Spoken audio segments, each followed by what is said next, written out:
Election কমিশনারের কোনো কাজের জন্য তাদের নামে এফআইআর করা যাবে না।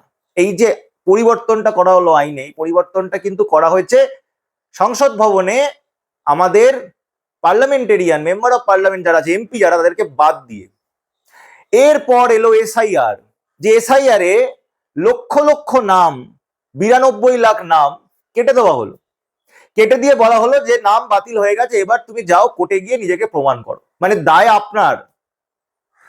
এরপর এলো 2.5 লক্ষের ওপর সেনা, তাদের গাড়ি, তাদের সরঞ্জাম, সবকিছু।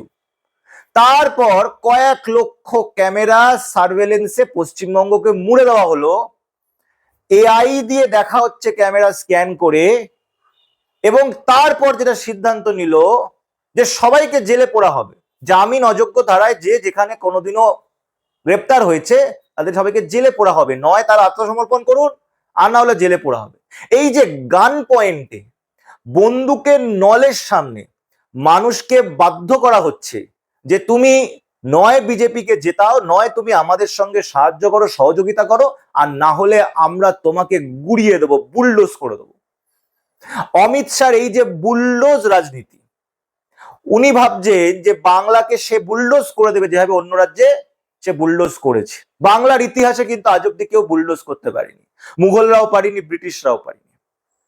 বন্দুকের নল অনেক আমরা দেখেছি, কামান অনেক আমরা দেখেছি।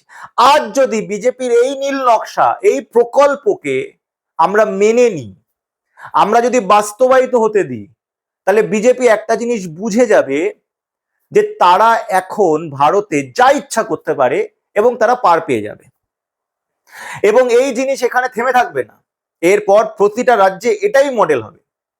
উল্টো দিকে বাংলা যদি বিজেপিকে বুঝিয়ে দেয় যে গণতন্ত্রই শেষ কথা বলে, মানুষই শেষ কথা বলে, ওই বন্দুকের নলার কামান নয়, ওই বন্দুকের নলার কামান আমরা ব্রিটিশদেরকে দেখে হারিয়ে এসছি এখানে 100 বছর আগে, তাহলে যে দাবানল এখান থেকে উঠবে সেই দাবানল সারা ভারতবর্ষে ছড়িয়ে যাবে, এবং এই মোদি, অমিত শাহ, আম্বানি, আদানি, কর্পোরেটদের যে শাসন, এটারও এখানেই শেষ হবে, সমাপ্ত হবে।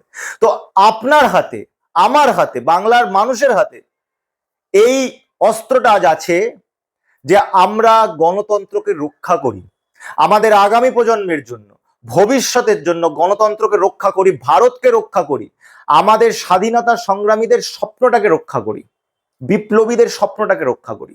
আজ যদি আমরা এই ভোটে হেরে যাই, তাহলে বাংলা হারবে, ভারত হারবে, গণতন্ত্র হারবে। গণতন্ত্র, ভারত এবং বাংলাকে কোনোভাবে হারতে দেওয়া যাবে না। জয় বাংলা।